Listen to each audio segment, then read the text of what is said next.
नमस्कार मंडळी, कसे आहात सगळे? आज रात्री जवळपास 10 वाजता आम्ही सगळे तुमच्या भेटीला आलोय.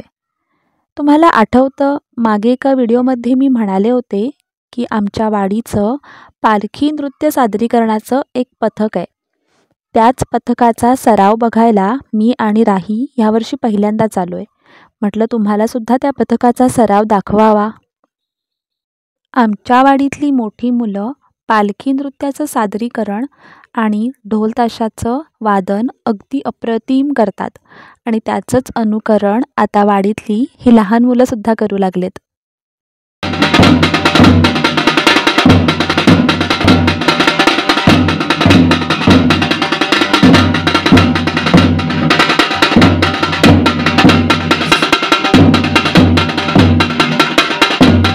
लहानांची थोडीशी मजा करून झाल्यानंतर मोठ्यांनी या ढोल ताशाचा ताबा घेत आपल्या सरावाला सुरुवात केली. त्याचीच ही काही दृश्य.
कसा वाटला मंडळी तुम्हाला आपला आजचा हा छोटासा व्हिडिओ?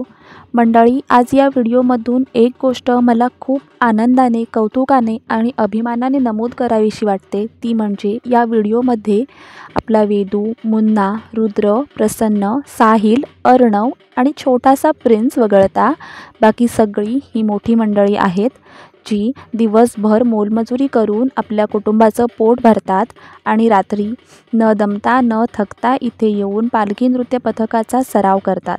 मंडळी, शिमगा आला, थाप पडली, फागपंचमी झाली, होळीला सुरुवात झाली की आमच्या वाडीत या पालखी नृत्य पथकाचा सराव चालू होतो.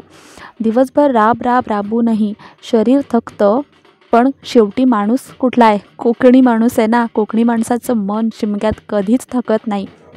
आणि याचंच उत्तम उदाहरण म्हणजे आमच्या वाडीचं हे पालखी नृत्य पथक.